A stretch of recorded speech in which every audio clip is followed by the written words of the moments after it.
All right, well, welcome. Good to see you all this morning.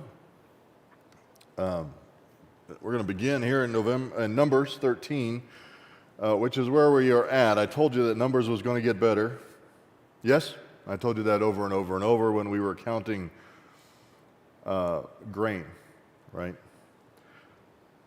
Inventory for the tabernacle and things like that. One of my first summer temporary jobs was at Ace Hardware in Universal City, 2 blocks away from Priscilla's house, and I was assigned to inventory the wire nuts. They fixed this problem in modern hardware stores by selling you wire nuts in little baggies that say 25 or 100 or 5,000 on them. Ace Hardware had a big bucket of them, and you could buy them by the pound. So you had to count each one. Finally, we figured out we could weigh them pretty accurately. But as I'm teaching through certain chapters in Numbers, I have that feeling again that I'm counting wire nuts back when I was 15 or something. So we're not past that point entirely because the book is called Numbers, but we're getting some narrative moving here. We're going to be in chapter 13. You remember that the last scene that we saw was, in fact, Miriam and Aaron. And Miriam and Aaron had a foolish moment. A foolish moment in rebelling against Moses, essentially, saying, we are your family. We're close sibling relatives to you, and we believe that the Lord has spoken through us, and we want to partner with you in the position, right? We want to do that. The result was that Moses was reaffirmed. God deals harshly with a sign, giving Miriam leprosy and sending her outside the camp for 7 days until she was healed from it. We had some, frankly, modern women get upset that it was just Miriam that got leprosy. Sorry, ladies, get over it. That's what happened. The Bible just tells us what happened. It doesn't always tell us why it happened. But we had some speculation, and that is that the process for identifying a restoration from leprosy, which I need not remind you was quite rare, because it requires antibiotics, and we didn't have antibiotics till basically the last blip of history. Right? We didn't really have antibiotics till fairly recently. Didn't even understand germs. You know, like if you look at a timeline of even creationist human history, which is fairly short, it's like a little bitty bit over here where we even knew what germs were, right? And so they didn't do that. So if Aaron, the high priest, was struck with leprosy, there was no one who could verify. There's no one there. Everyone was supposed to go to the high priest to verify that they had been restored from leprosy. And then the whole nation is bereft of their high priest. So it may not be all about Aaron. Aaron may not be that special personally, but he's special in his position. And just like the nation was told, don't let those Levites die, because if they die, you're stuck wherever you are forever. Right? Don't let them be cut off from the people, because the tabernacle has to go with you, and they're the only ones that can take it. So you keep them alive. All right, but here we are, Numbers 13. This is a familiar story, record. Y'all know that story does not mean fable. Story means record. Once in a while people get upset about me using the word story. Perfectly good word. It means record, and that's what we have, a factual accounting of these events. So these are familiar. Verse 1 says, Then Yahweh spoke to Moses, saying, Send out for yourself men, so that they may spy out the land of Canaan, which I am going to give, or you could say, which I am giving. It's a participle here. I'm giving to the sons of Israel. You shall send a man from each of their fathers' tribes, every one a leader among them. So they're not sending out the elders. Why not? Very simple answer. What do we call them? Elders. They're old. They're not going to go spy out the land. That's not their job, right? So the oldest one, don't be offended by that. I don't want to be the first guy to go, Roger, you want to go hiking through the wilderness? Go pick grapes in some land you've never been to among the giants? Roger's a deacon, but he's in the elder age range, aren't you, Roger? Yeah, something like that, aren't you? Bill, you want to go hike through the desert and fight the Anakim? He probably could, but he doesn't want to. He's not going to volunteer. I personally am considered a giant here in El Paso, and I don't want to go face the Anakim and steal their grapes. I don't want to do that. These are leaders, not the elders. They are the chiefs, right? The chief men. The guys who aren't making the decisions, but they're executing the strategy. That's their job, right? So Moses sent from the wilderness of Paran at the command of Yahweh, all of them men who were heads of the sons of Israel. These are their names. All right, so here we're going to go around and around. Y'all all get to pick a name. I'm just kidding. I told you I wasn't going to do that. Poor Pamela looked at me like, please don't. She's like, please don't do that. I won't do it. These then were their names. From the tribe of Reuben, Shemwah, not Shamu, that's a whale. Shemwah, the son of Zakur. From the tribe of Simeon, Shaphat, the son of Hori. From the tribe of Judah, Caleb, the son of Jephunneh. From the tribe of Issachar, Igal, the son of Joseph. From the tribe of Ephraim, Hoshea, the son of Nun. Make note of that name. That one's important. They're all important.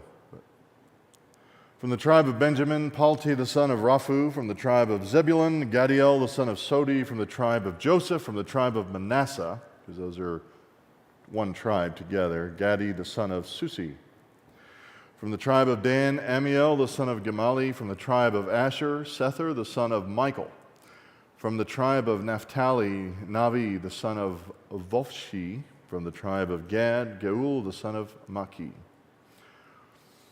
All right, got it? There will be a spelling quiz on the way out. No? All right. These are the guys, representatives, leaders from every tribe there that are going to spy out the land. These are the names of the men whom Moses sent to spy out the land. So Moses is following orders here. But Moses called Hoshea, the son of Nun, Joshua. So Joshua was not the name he was born with. Hoshea means to save. We have another book named Hosea, right? To save. That's a real hard one to teach in Sunday school, isn't it? Have you ever read Hosea? It's a rough story. If you really want to suffer, you can pick a series in Jeremiah and Hosea back to back or something. If you just want to be miserable, even then you can see God's love and work, but it's a hard story to read. But it means to save.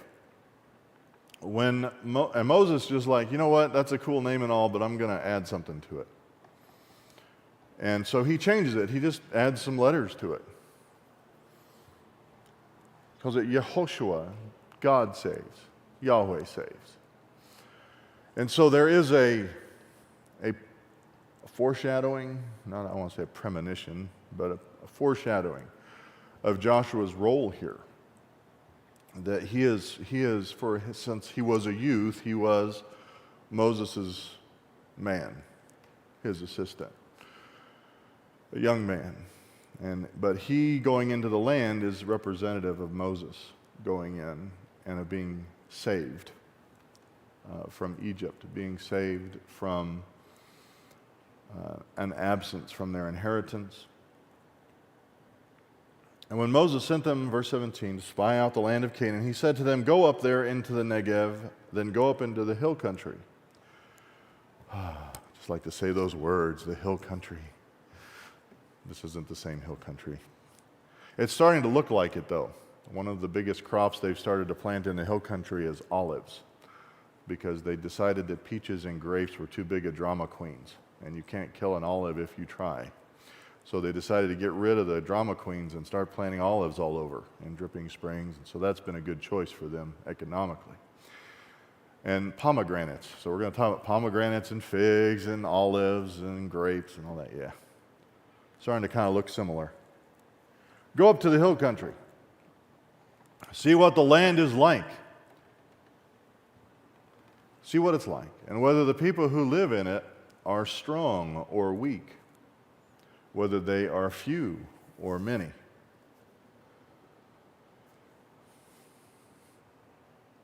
Doesn't Moses already know this? Are they strong or are they weak? What, Isabel? Are they strong or are they weak? They're strong. Say it loud. That's what it's good enough to say. It's good enough to say it loud. That's what I think. They're strong. How many? Are they few in number or are they big in number? Many in number. Huge. Why? Because God isn't taking his chosen people to a crappy place. He's taking them to a place where he can keep their promises, which is that you will have lots of kids, lots of animals, you have plenty of food, you'll never suffer. You'll never suffer genocide, you'll never suffer famine as long as you do what I say. But he sends them in to see for themselves. Go see, guys. You guys are the ones that execute the strategy. You don't make policy, you just execute it, right? Sound familiar? You go, that's your job. So go in, go see how it is. How is the land in which they live? Is it good or is it bad? How are the cities in which they live? Are they like open camps or with fortifications?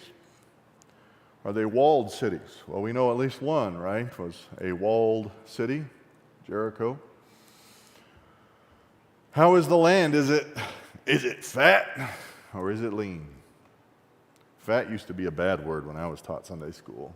Americans didn't like fat. Now they tell you you're supposed to eat a diet heavy in fat. It's keto business, high protein and relatively high fat. Are there trees in it or not? Make an effort then to get some of the fruit of the land. Now the time was the time of the first ripe grapes. So they know the season, they're there. So go ahead and bring some of that back, and we want to see what it looks like. Because they just left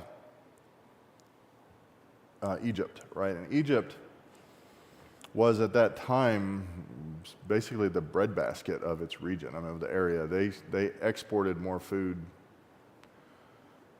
If Egypt went down, lots of people went down. Actually, it's quite similar to Ukraine in a sense. A breadbasket of the area of the world exports lots of food. And so they wanted to see how it compared to where they had left, right? Because that was a big issue for the sons of Israel. They complained that they didn't have enough meat, didn't have enough fish, didn't have enough leeks. You ever complained about not having enough leeks? Seems an odd thing to complain about. Leeks are weird. If you've ever grown a leek, it has more dirt than vegetable in it when you pull it out of the ground. The way it grows. You have to take a leek apart and rinse it out. Every leaf, every little section. Get an onion. They don't do that to you. Leeks are like naughty onions. They don't know how to behave. But that's what the problem was for them. It was a problem for them. They didn't know that they were being taken. They had a promise, but they had never been there, and nobody alive had ever been there. Nobody alive in their company had ever been there that I read. We're talking centuries here. Maybe reports or whatever. So they went up, all these guys, the leaders, and they spied out the land from the wilderness of Zin as far as Rehov at Lebo Hamath. And when they had gone up into the Negev, they came to Hebron, where Achaban, Sheshai, and Talmai, the descendants of Anak, were. Now, Hebron was built 7 years before Zoan in Egypt. That's some kind of a time stamp there. It's saying that the relative antiquity of the place is important. They went up into the Negev in particular to see these guys, the descendants of Anak. They were not the pygmies of Canaan, at least, right? There's an explanation of who they were, but take note there.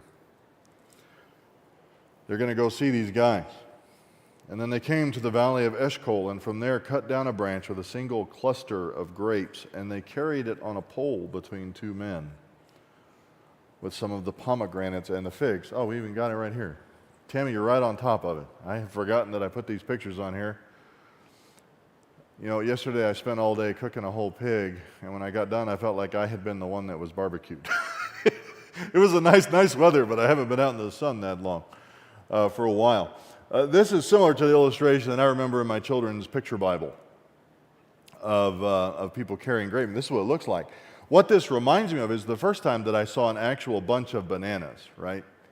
Y'all go to Sprouts or Albertsons or Whole Foods and you buy bananas and you call it a bunch of bananas, don't you? I just bought a bunch of bananas. Bananas are cheap. They're like, well, they used to be 69 cents a pound, which means now they're probably $4 a pound, right? Something like that, because inflation is only 8%. So 69 cents to $4, right? I don't actually eat bananas. But the first time that I saw an actual bunch of bananas, it was nearly crushing a man, because they're like that big. Huge. And this is the grapes. I don't know if you've tried to grow grapes. People grow grapes in El Paso. I personally have tried a few times, haven't gotten it to work, growing grapes. My dad grew grapes in San Antonio area, got it to work. Never that size. And they brought pomegranates and figs, so I got this in the reverse order, but that's just because that's how the pictures fit. Figs, we talked about figs. You know that God hates figs, right? No, that was a sermon title years ago, because Jesus curses the fig tree. The reason Jesus curses the fig tree is because the fig trees in this region are nearly ever producing. Even the fig trees we grow here, most of them are wild turkey figs, and they produce twice a year. So you get a harvest of figs in the spring, and then you're supposed to get another harvest of figs in August. So there's a long production of figs once you get them established. And so it's a wonderful, wonderful food source, especially here, because you can dry them, you can use them for all sorts of things. My grandmother made fake strawberry jam with it, because my grandfather was allergic to strawberries. So she would use strawberry jello and mix it with figs, and ta-da, strawberry jam. Worked pretty good. And the next picture is a pomegranate. When I was a kid, I had no idea what a pomegranate looked like. Have y'all always known what a pomegranate looked like? They're weird looking. And that's not the weirdest they get. When you cut these open, they're way weird. It looks like something from Mars when you cut a pomegranate open. And then you try to get the juicy bits out of it, and it looks like it's nature's grenade. It looks like there's blood everywhere if you don't do this right. Yes, Mike? What? You're a liar, son. Stop lying to me, son. You're a pastor's kid, and I'm a pastor. Okay, so I'll believe you. Take that under advisement. Micah is convinced that the etymology of the word grenade is related to pomegranate. That is possible, but we're going to have to check that. I haven't checked that. Don't put your phone down. We'll find out later. Weirdo. How do you know weird stuff like this, son? That's okay. That's all right. So that's I didn't know. So like you read, the pomegranate has all sorts of imagery in the Bible. Right? So if you don't know what a pomegranate does or looks like or is, but what you're supposed to do is you're supposed to cut this thing open when it's ripe. You're supposed to enjoy I forget what they call them, the seeds. It's full of seeds and it's surrounded by little juicy bits. And what I do, because the first pomegranate I ever ate, I was out deer hunting. And all of a sudden we saw a pomegranate tree and it happened to be ripe. Isn't it weird that it's ripe in deer season? It's weird. Pomegranates are weird. So I went up and grabbed one, and I sucked the juice off the seeds and spat them out, but apparently that's impolite. You're supposed to chew them and eat them, but I don't care for that. Anyway, so that's a pomegranate. Tons of them. They brought them all back. And so that was evidence, right? So the seasons are interesting, right? The first season of grapes is coming. They can pick up figs that are edible. Pomegranates ripen at a unique time, so they're an interesting food source also. And so this is a productive place. That place was called the Valley of Eshkol because of the cluster which the sons of Israel cut down from there. So verse 25 says, when they returned from spying out the land at the end of 40 days. So this was quite an excursion. This is why they send the leaders and not the elders, right guys? This is a 40-day excursion. They proceeded to come to Moses and Aaron and to all the congregation of the sons of Israel in the wilderness of Paran. What are they eating? Manna. How much meat had they just collected? Enough to rot in their teeth. Right, remember that story? The smallest amount, the laziest dude, picked up 10 homers of quail. But they've been eating manna, right, in the wilderness of Paran at Kadesh, and they brought back word to them and to all the congregation and showed them the fruit of the land.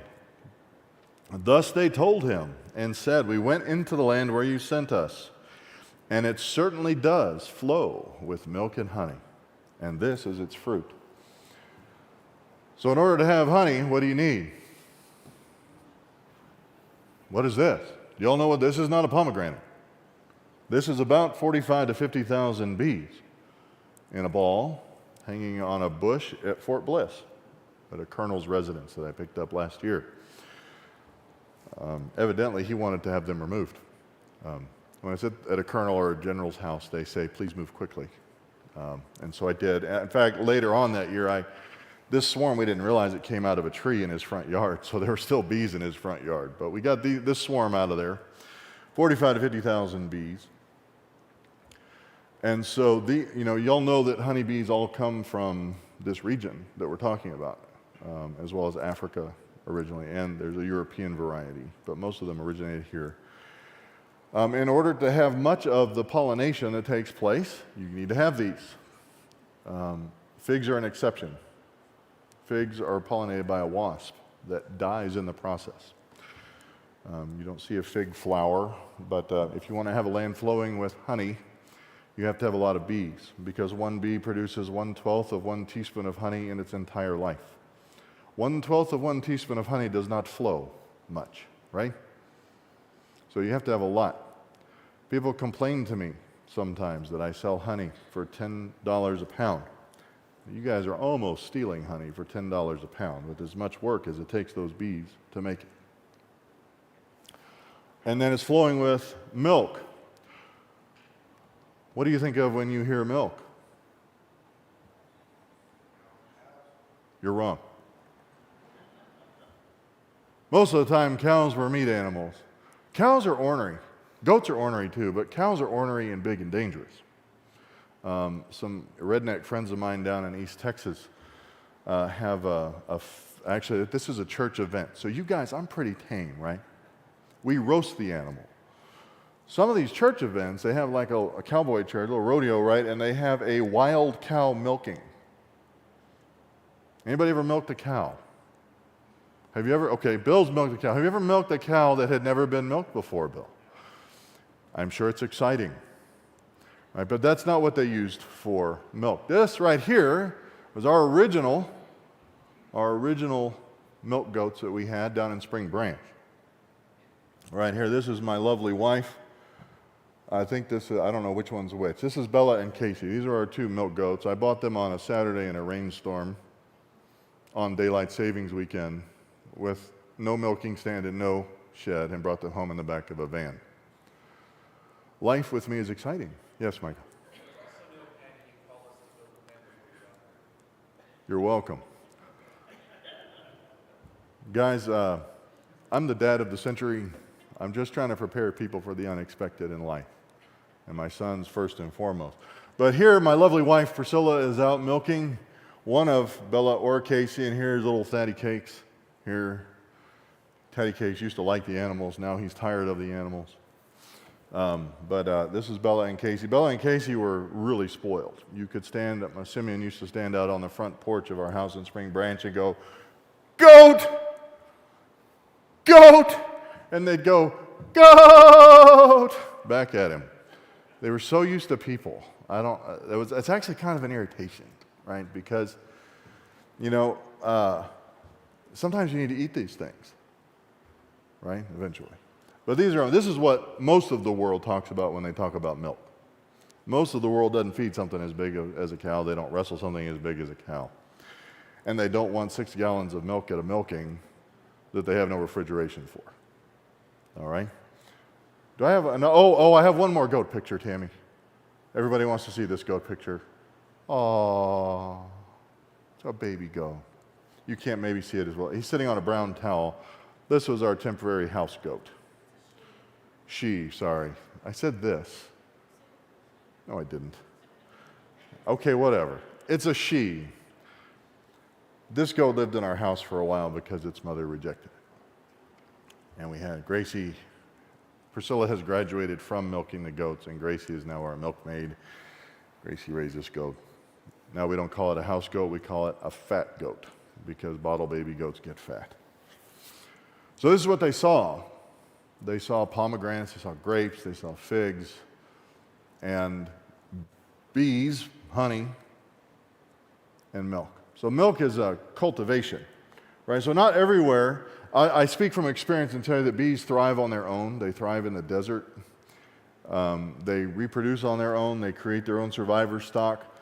Goats will do that too, but you don't see goats getting milked that are running around wild. So what God is impressing upon them is say, this area will fulfill all the promises that I've given you. The promises are that the land is fertile and self-sustaining, and it's also good for agriculture. You can cultivate things here as well as eat off the produce of the land, milk and honey. It's a productive land. So they did that.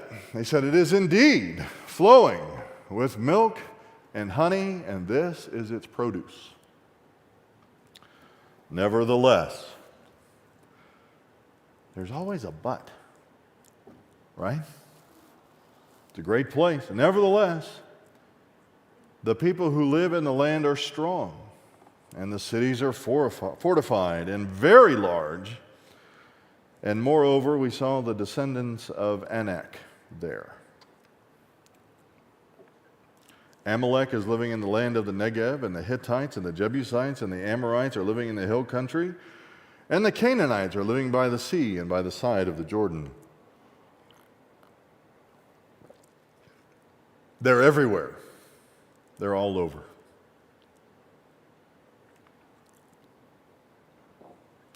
That's kind of necessary, isn't it?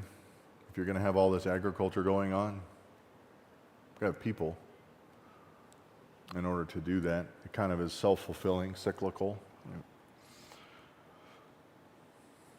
But they're concerned about this.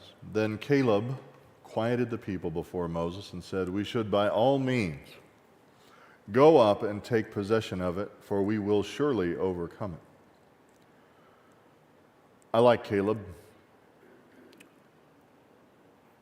He seems extremely optimistic, right? He doesn't even say, this looks scary, but God said he was going to be with us. He said, we can do this, guys.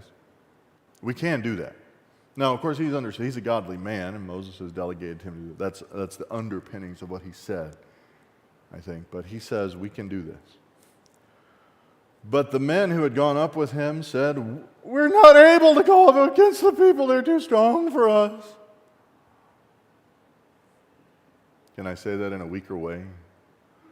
My weak pansy voice has gotten stronger over the years. I may be even overstating the amount of backbone they have by saying it that way. We're going to die. Remember, these guys are there. They're to survey the land,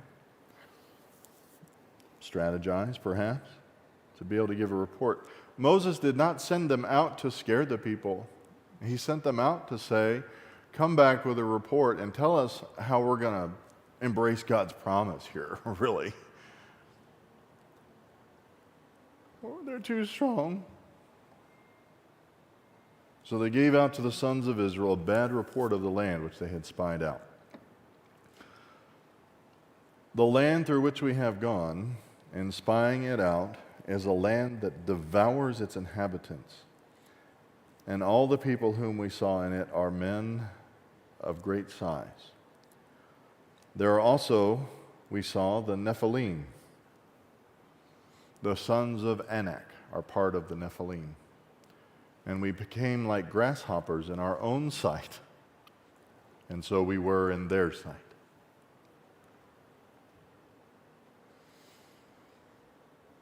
Devours its inhabitants, and the men are all big. Now, this is when I had a friend who was a Navy veteran. I've had several friends who are Navy veterans, but this one told me, he said, in the Navy, we don't care too much about rate of fire.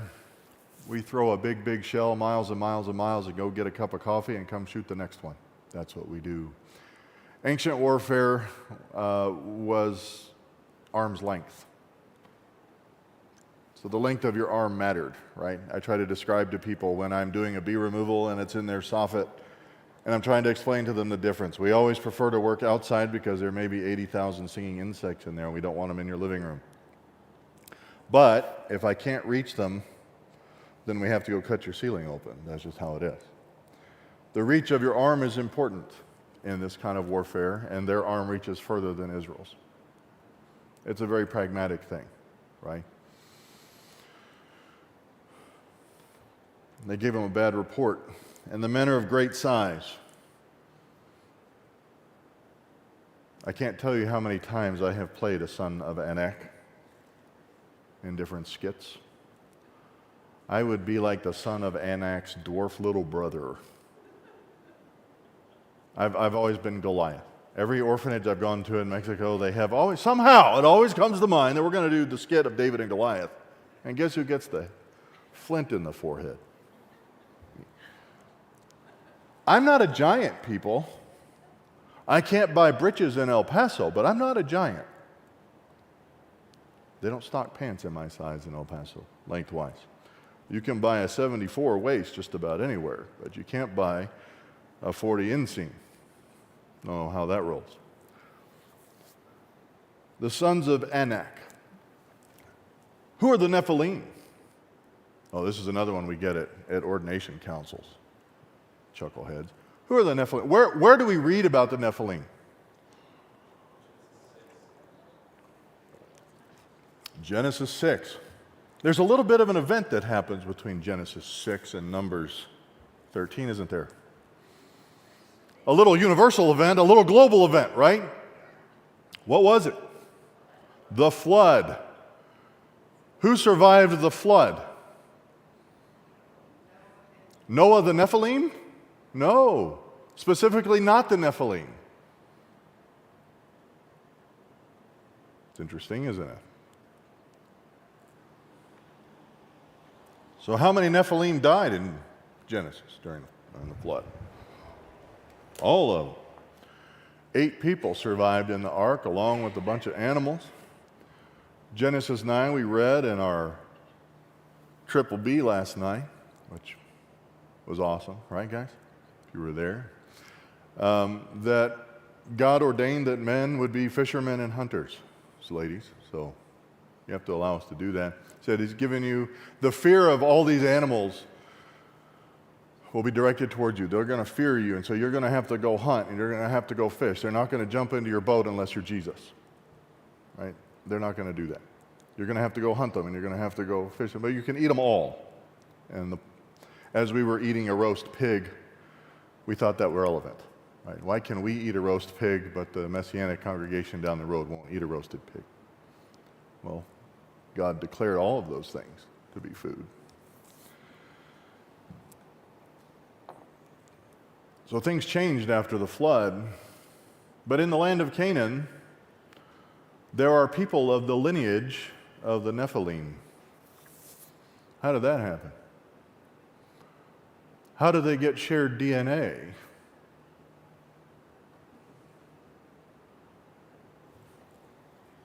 I can wait. We got 10 minutes.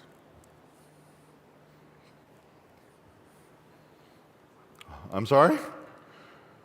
Oh. Happened again.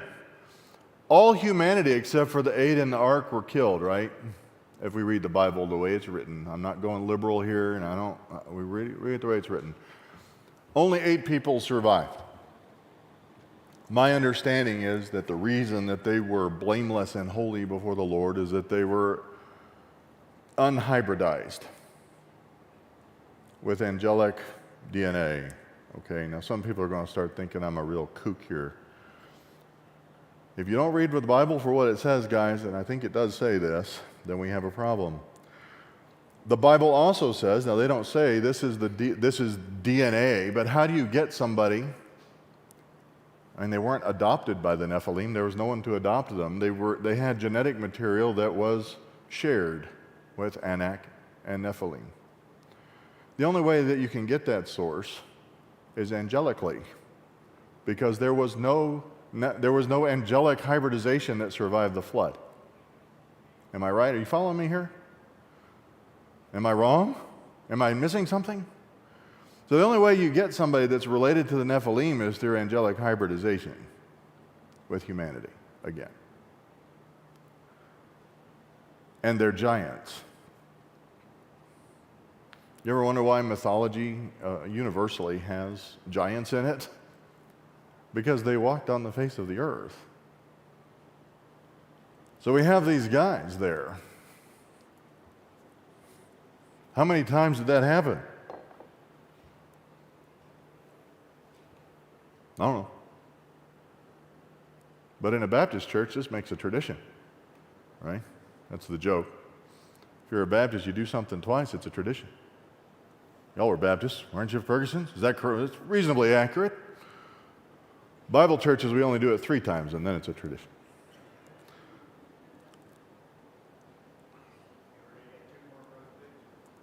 Yeah. But we're going to have to get a bigger one next time. We picked that one pretty clean.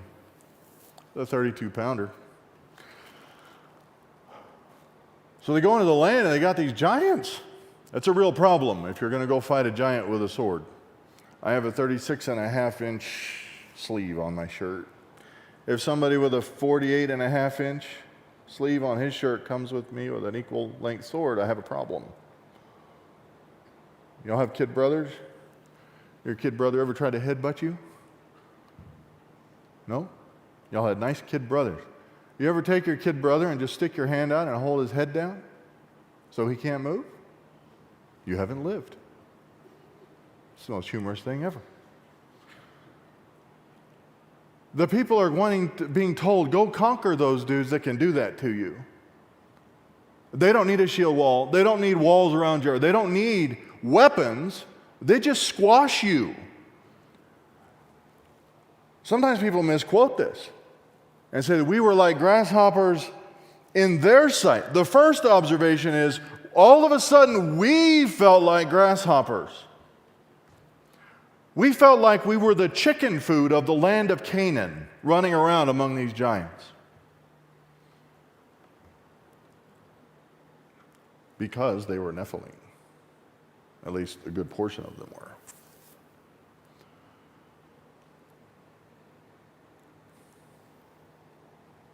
Caleb has a serious spine, doesn't he? If you just make your decisions based on pragmatism apart from the promises of God, you will not be a Caleb in your life. You won't be able to emulate what he's doing. He saw everything that they saw. Who's the most reasonable one? Reasonable party here?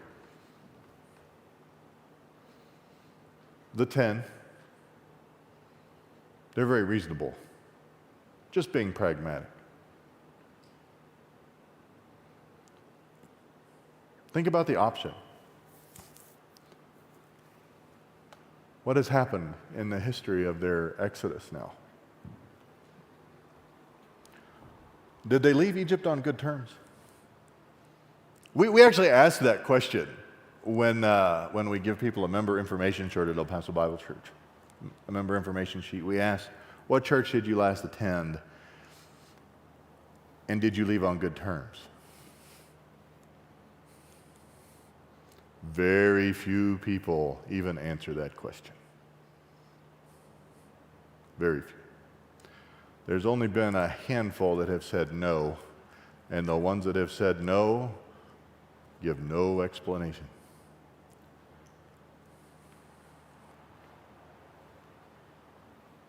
But even the ones who said yes, most of the time said, well, would you be willing to go back there? Most of them would say no. We left on good terms, but we left. If Israel doesn't take the land, where are they going to go?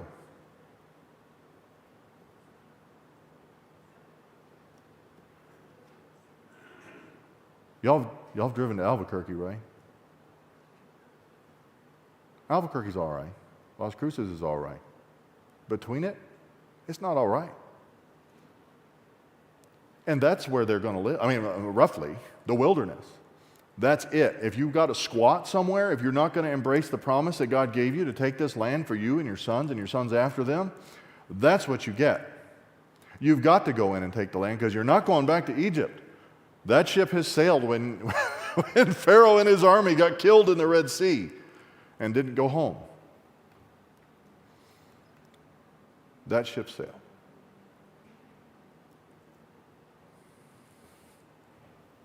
All right, we have 5 minutes. I want to talk about this angelic thing again a little bit. I don't want to overdo it. You can overdo it, right? We can talk too much. If you read the documents that came out of the Dead Sea Scroll caves, the Qumran community, you find symptoms of people that focus a little too much on angels. But just riddle me this. I was talking to my sons about this the other day, and I think, Isabel, you were there, weren't you?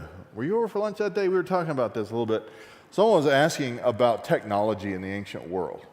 I think it was Gideon was asking what my opinion was about technology in the ancient world.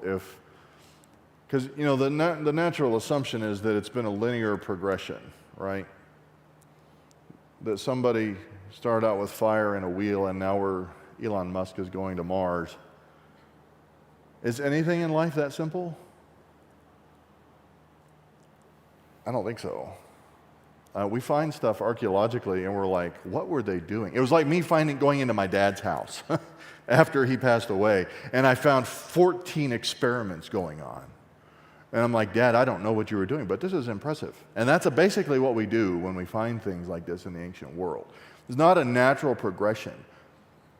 We are not, I think, somehow at the pinnacle of intelligence and the pinnacle of development. We are doing things technologically that we could have been doing millennia ago, potentially. And I think one of the plausible explanations for this is that we have an angelic influence on the development of technology in human history.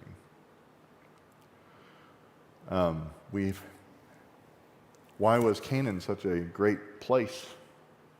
Why was Israel able to go in and on the outskirts of a wilderness and find vineyards that had been under cultivation houses and find this wonderful, beautiful land ready for their taking that made Egypt look like nothing, production-wise? If Egypt mismanaged the flood stage, irrigation, all that stuff, they were out of luck. They'd die. Not so in Canaan. I think you have that. You have that. And I think consistently, also, at least twice, right? After 2 times it's a tradition, right? You have God judging this, the impact that this angelic hybridization has on human history, right?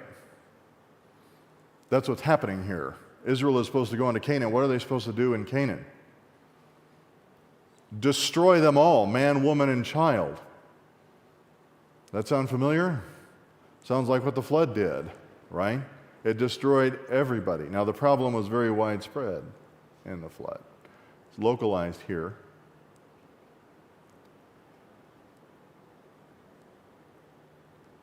I don't see any reason why that hasn't happened before, and again, and again, and God has judged it. We know that angels have a particular interest and oversight role, for both fallen and unfallen, over cities and civilizations, right? Y'all were here for Daniel, some of y'all in Sunday school, very explicit there. So we're not going to go too far, but it's something to ponder. If you watch the progression of history, why is it that all of a sudden a whole civilization forgets how to read? How many times has that happened, Micah? Half a dozen at least, right?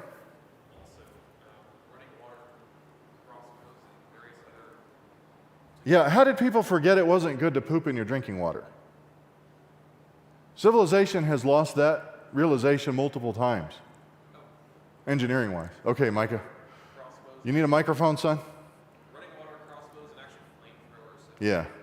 Yeah. Ancient technology. Stuff that we just forgot. How does that happen? Anybody? Micah doesn't forget anything. He's not going to be able to answer that question. But y'all forget stuff. What happens when you forget stuff? Oh, we're over. But dadgummit, we had 5 minutes, and now we're over. What happens when you forget stuff? You pull out your phone. Why? Because the collective memory of Western and Eastern civilization has not forgotten it. How does it happen that collectively they figured that they lost the lever, the spring, and how to avoid cholera in your drinking water? Literally, don't poop in your drinking water. How does that happen? You'd think if one guy forgot it, they could ask their neighbor. To me, that indicates divine level of judgment on a civilization. We have to wipe out every aspect of it, like what's supposed to happen here. So you can fight me on that one. That's okay. If you want to argue about it, that's fine. That's just my assertion from what's here in the text, that if it happened twice, it probably happened again. All right, we need to wrap it up, Tammy says. We're over 5 minutes. Y'all thought I was the boss in Sunday school? No, it's the live stream. It's the boss in Sunday school. Let's pray. Father, thank you for this day. We thank you for your word, and we thank you for its record. We thank you for Caleb, specifically in this chapter, in this passage, and his faithfulness and his courage. Father, we thank you for the necessary perception of your promise that is required to make that kind of a statement in that context. And we thank you for his testimony. It's your son's name we pray. Amen. Donut time, guys.